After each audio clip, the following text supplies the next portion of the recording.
Cops have to deal with all sorts of violent and dangerous criminals every day. But what happens when it's their very own family they have to arrest? Eddie, why are you pushing me? Caitlin, knock it off! This is Officer Kovac, a policeman who didn't approve of his daughter's relationship with 18-year-old Makai Coleman. After tracing his daughter's laptop to the residence, he spotted Makai's car driving by and decided to pull it over. You can get out. You're going to jail. Get out. Have a seat in my car. We'll make shit up as we go. It's immediately clear that this isn't a normal police interaction. That last phrase, "we'll make it up as we go," is obviously unprofessional and quite scary too. Officer Kovac has a personal and emotional connection to this case and has even made an unlawful traffic stop because of it. Even if he did have a valid reason to pull Makai over, he should have radioed for another officer to handle the stop. But instead, he's taking things into his own hands. Any guns, knives, weed on you? What's that? Obviously. Go ahead, get smart before I can do something to you, even more. The passenger side door opening means someone is still in the vehicle, and it turns out to be another of his daughter's friends, but she's still nowhere to be seen. I tell you get out of the car? Did I tell you get out of the car? Around at Los Toros. Sales advising a white female in a blue jeep, find them with a gun. Does your dad know my daughter's in your house? Conveniently, Kovac managed to pull them over right next to the friend's house, so he decided to have a chat with the mother after remembering his daughter's laptop also showed her inside of this house. Why is there a computer there? Why would your daughter be in my house? I don't know. So if I check and you're lying to me, you're going to jail. You could check, and I'm not lying to you. She's getting a ticket because she wasn't wearing her seatbelt, so that's going to cost you $20. Then you know what? Get a warrant to be in my house. That's fine. I will. The woman politely invites Kovac to search her home despite having no legal obligation to. He tells her that because her daughter wasn't wearing a seatbelt, he's going to write them a ticket for $200, causing the woman to revoke her consent to search. It's becoming clear just how much he's willing to abuse his power to solve his own personal issues. So the woman decides to speak up. Hey, you're making this You're being personal. disorderly. How am I being disorderly? She wasn't wearing a I seatbelt. was wearing my seatbelt. You're making this personal. You want to take my daughter because you think your daughter is in my No, house. she wasn't So wearing a whatever you seatbelt. call it, I'm going to call 911. Realizing exactly what's going on, the girl's mother reminds Officer Kovac that what he's doing is both unprofessional and illegal. But in a scramble to prevent the woman from calling his colleagues to the scene, he decides to let her daughter go without a ticket before discovering something nobody could predict. I didn't even see you. Get out of the car. Get in my car. Go ahead, you guys are good. Ma'am, they could go with you. The officer's daughter, Caitlin, had been hiding inside Makai's car the entire time, obviously terrified of what her father might do to her and her friends. It turns out her fear wasn't unfounded, as he proceeds to essentially kidnap his own daughter by forcing her into his vehicle. Get in my car. Goodbye. You can't take me. I am 18. You have to give me a reason. By law, Eddie, why are you pushing me? Are you kids? Caitlin! Knock it off! You don't want me! I know! You can't do this! Yeah, she did nothing. I'm an adult! Get in the car. She's going to the hospital because she said she was going to kill herself, Marty. No, I didn't! Caitlin is essentially being kidnapped here. She's broken no laws and is legally an adult, meaning she can stay or go with anyone she wants. But despite that, he tells her that she has to come with him to the hospital as she needs a psychological evaluation. There's no need to point out just how badly Officer Kovac handled the entire situation. Internal Affairs did that for us. It was quickly concluded that Kovac acted illegally and irresponsibly. During the entire interaction, Kovac was listed as an available unit and was called to a domestic abuse case, but he never responded. Officer John Kovac was later fired from the police department for his unprofessional behavior. But it's not only police officers that can be protective parents, though. Take this example from Vermont, when a 52-year-old father tried using an excavator to attack the officers that were arresting his own kid.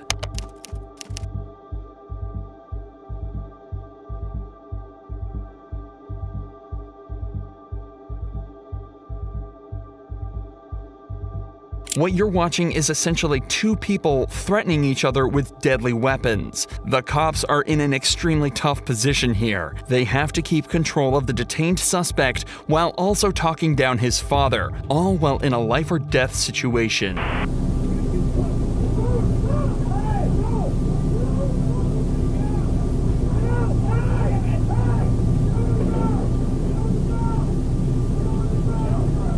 For all available units, I've got 343 and 254 in a 1010. Unfortunately, this is where the footage ends. However, you can make out the radio dispatcher informing other officers of a 1010 at the address. A 1010 is a fight in progress, and more units are quickly dispatched to help these two officers take control of the situation and take the entire family into custody. The son was arrested on charges of burglary and assault, while the father was also taken into custody and arrested. In both of these cases so far, a cop's family member hasn't been directly arrested. But this next case shows what happens when a cop has to arrest his own daughter for a DUI.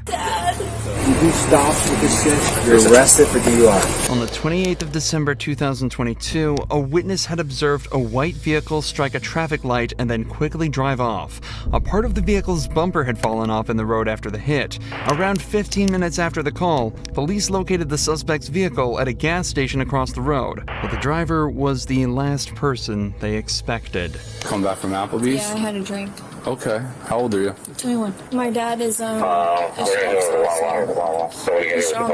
Listen, your bumper's in the road over there. Did you just hit that pole? No, I promise I did not. No? The very thing 21-year-old Teresa says is that her dad is an officer with the local PD, possibly hoping that he'd come and get her out of the situation. But the cops at the scene are sure that things are way past that. You left Applebee's. Yeah, I left Applebee's. You cut through the plaza. You came out by Lowe's and Chick-fil-A. Yeah. Did you hit the traffic pole that's right I there? did not hit the traffic pole. This part was hanging off already. I hit a deer in Pennsylvania because I go to school in... Do you smoke marijuana recreationally? No, I do not smoke marijuana universally. Universally, smoking marijuana isn't the only part of her story that doesn't make any sense. She's saying that her bumper was already hanging off from an accident in Pennsylvania around 25 miles away, and it just happened to fall off right as another car identical to hers struck a traffic light. But Teresa has a trick up her sleeve that might just get her out of this. At least, that's what she hopes. I hit a deer. You see this?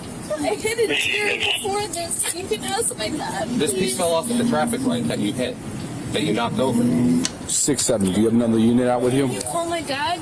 He's a sheriff's All right, officer. hang out. Over the course of just a few minutes, Teresa brings up her dad over 5 times, obviously praying that he'll be able to find a way for her to get out of this. But before he can come to rescue her, the cops are starting to zero in on what really happened and begin to get at least some of the truth from Teresa. Did you drive away because you're scared because you maybe had one drink and you think you're drunk? Yeah. And you might get arrested, but you don't seem like you're drunk? Yes. So you want to just tell the truth? Yes, I'm telling you the So when after Applebee's, did you hit a traffic pole? You can't miss it. It lights up. It's red, green, and yellow. I hit a curb. You hit a traffic signal. No, I hit a curb. Yeah, you went up the curb, you hit the traffic signal fell down, and you I left. was texting. If you Okay. just call my dad, he would tell you. Well, It's the sheriff's office, here's the thing. I promise Your dad, the you. sheriff's officer, wasn't driving your vehicle today. In just this one short conversation, Teresa admits that she did hit something, that she's more intoxicated than they realized, and that she was texting while driving. 3 driving faults that can each come with their own punishment. So now that the truth has come out, the detectives decide to speak with her father, John. But it turns out he's not there to help her. What's going on? Hey, John, how are you? So your daughter hit a traffic pole. Go back and check. Okay. Where's the damage on the car? Okay, the damage on that car, on the car there, I think it was like the front right bumper. John explains that Teresa did hit a deer earlier and that the damage was on the front right bumper, but it was nowhere near as serious as the damage the car was currently sustaining. Can I come out? Are you guys out there? That's up to you. I'll see if she wants you to come out, if she wants, you to drive her home. Yeah, I appreciate it. Let me come out there and I'll see you guys in a couple minutes. Thank you. Okay, all right, sounds good. It looks like Teresa isn't going to be getting the salvation she was hoping for from her dad, and just 5 minutes later, later, he arrives at the scene to talk with the cops. What's up? So, what she's saying, like, and where the damage was and everything, doesn't really make too much sense. So, tried to get some more information out of her, but that piece of bumper there. So, for the other one, was it just like the bumper wasn't hanging like that? Yeah, no, so what it was is basically this was intact. Okay. This piece was missing, and the scratches here, that's all from a deer that she Who's the officers? So right now, this is going to be my call. Okay. Coming out. Okay, gotcha. He's going to be providing all the details. Okay, who's your supervisor? Sorry, Not that I'm dude. I'm just asking. The cops who were first at the scene almost seem as though they're expecting John to try and make excuses for his daughter, and get extra nervous when he asks who their supervisor is. Obviously, there are countless examples of corruption where officers, especially those in the higher ranks, are able to use their power to prevent their family from getting into trouble. However, the officers quickly realize all he's trying to do is gather all the information on the incident so he can make a fair assessment himself. This quickly becomes evident as he checks his text messages from her to try and create a timeline of events. I just want to show you this so you can see it. You home 10:39. What do you think time do you think that initial call came? Because she probably hit it and was like, Dad, what the fuck do I do? Somewhere between 10:45 and 11. That's about right. When we were talking to her, she wasn't telling us the truth at all. I mean, lying to she knows, but I'm a cop. She knows. She knows not to do that. Well, maybe she didn't even. Do you think she? I'm not once. I'm saying she didn't lie. Yeah. Okay. I want to be very clear about that. But she might not even look at the freaking car to see if there's any difference. However, despite John's willingness to help the officers out, the sergeant at the scene asks him not to get involved, so to guarantee the integrity of the investigation. So far, everything other than Teresa's conduct has been perfect and is a great example of proper policing. So, it's back to focusing on what Teresa had mentioned earlier. She says she'd only had one drink at Applebee's, but it's starting to seem as though she may be a little more drunk than they realized. Suspicions that were only confirmed after some field sobriety tests. And everything that happened today, right? I don't think that you were okay to take me out there from the vehicle. Dad! So, Dad! You got Dad! Where's my dad? Oh, your dad's right over here.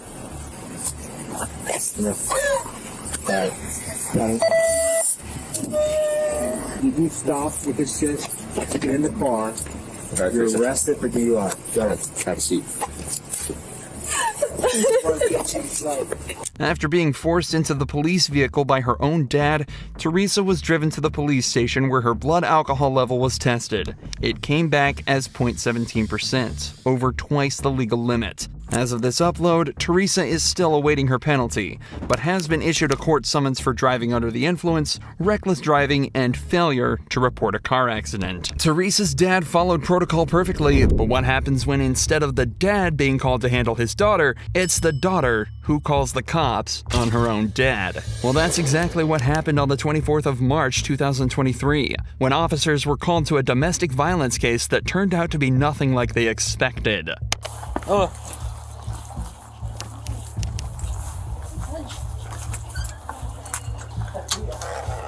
Can you put the dog in a room for me? I will. Can you give me Alright, who called? me? You did? Yeah, sure did. Alright, what's going on? The woman who answered the door tells the police that she had an argument with her father where he threatened to punch her, and she just wants her parents to listen to her and take responsibility for the issues in her childhood. The responding officer immediately realizes he's in for a rough one. When did he threaten to punch you? Want to treat me the way he treated me? Hey!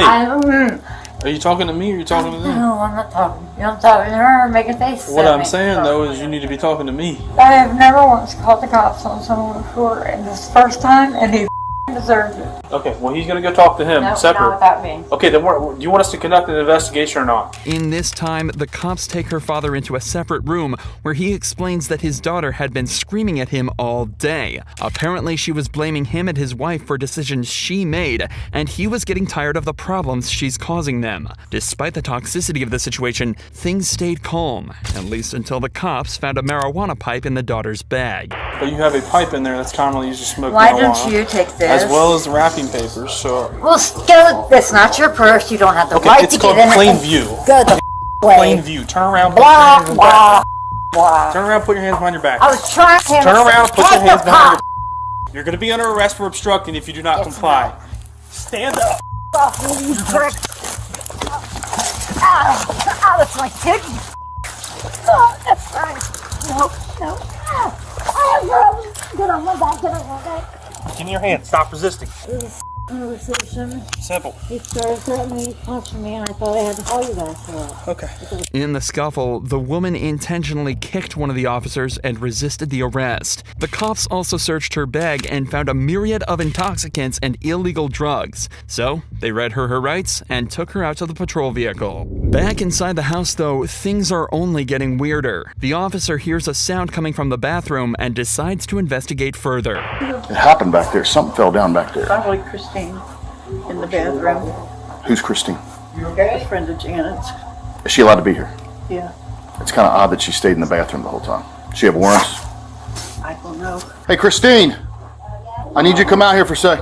Unsurprisingly, the mysterious woman hiding from the cops in the bedroom turned out to have warrants out for her arrest and was also put in cuffs. The woman's parents explain that their daughter has been troubled for a long time and has serious trauma from when she was younger. They tell the police that she's currently in therapy for it, which might have brought it to the front of her mind and caused the aggressive nature towards them, but they never mention what the issues are. Nevertheless, the woman was charged with possession of illegal drugs and resisting arrest. The parents weren't charged with anything, meaning their daughter's call completely backfired on her. Drawing from what we know, it seems that the parents were mostly in the right here and had just been dealt a bad hand. Things are completely different for Bruce Adams, though, a father who decided to take matters into his own hands when his son was arrested by abusing his power as a county commissioner. Tell me who I called to find out why he's in jail. You want me to sue the son of a county sheriff? In November 2022, Kenneth Adams was pulled over for running a stop sign. But as it turns out, Kenneth was in much more trouble than he realized. How's it going? Good. What did I do wrong? Good. So the reason I stopped you is you didn't come to complete stop the stop sign? I did.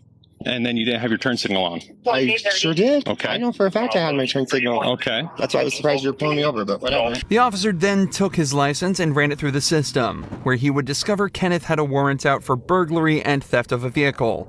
All of a sudden, Kenneth becomes defensive and refuses to exit the vehicle. Can I get you to step out of the vehicle with me? What are you doing? No, what's going on? Seriously, what's going on? You have a warrant. How do I have a warrant? I don't know how you have a warrant, but it's on our system right now. You have an active warrant out of 7th District Court here in San Juan. I've gone to, no, that's incorrect. Okay, well, it's on our system right now. Well, I'm not going to argue with you about it. You're going to go to jail tonight on that warrant, okay? No, I'm not. Dude, this is absurd. Mr. Adams, you do have an active warrant for your arrest. And who issued the warrant, though? The courts have it issued. For what, though? Because I've gone to court for everything. There should not be an active warrant for me anywhere, dude. Kenneth claims that he's already been to court for his previous crimes, but the warrant still calls for his arrest. For the majority of smaller cases, the suspect is tasked with turning in the documents that prove that they've been to court and completing any classes they were made to attend by the judge. Without those documents, the court cannot confirm they attended anything. So when Kenneth forgot to turn his in, the warrant remained open, and the police had no way to tell that he had in fact been to court. Issued October 13th. For what? It has some felony charges, burglary charges. Dude, I've been to court for that. No, I've been to court for that. You want to know the charges? Yeah, I do. So it has 2 burglary charges listed, a theft charge, mischief. That's on my old case. 3 charges of burglary of a vehicle, and criminal trespass. Yeah, why is that floating up now? Kenneth was taken away to the station, but this is when his father, Bruce Adams, turned up, who turned out to be the county commissioner for the local area. How convenient for Kenneth. Immediately after arriving at the scene, Bruce demanded to know what was going on and quickly started to show signs of corruption. Where's Kenneth? He's in jail. They took him. You already took him to jail? They took him to jail, and I stayed here with the car. Why? For a warrant. Who do I call to find out? Find out the warrant? You're a police officer. Tell me who I call to find out why he's in jail. I gotta be careful with this stuff, Bruce. You understand that? Okay. That's the warrant. Okay, so it says warrant status active, offense burglary, theft, criminal mischief, burglary of a vehicle, burglary of a vehicle, burglary of a vehicle. He's already been to court over that. You saw the warrant right there. I showed you a warrant. He's been charged with that, and he has a plea in abeyance on all of it. What do you want me to do? I want you to turn him loose. I can't turn him loose, Bruce. Who can? Nobody can. He's been arrested for a warrant. The courts can. And the warrant's false. Huh? The warrant's not false. You want me to sue the son of a county sheriff? because he arrested my kid on a false warrant? The warrant's right there. Bruce is obviously trying to abuse his position and influence the commissioner to try and save his son from the law. But luckily, this officer stands his ground and refuses to cave in. Eventually, though, Kenneth was released from jail, the warrant was withdrawn, and no further action was taken against Bruce.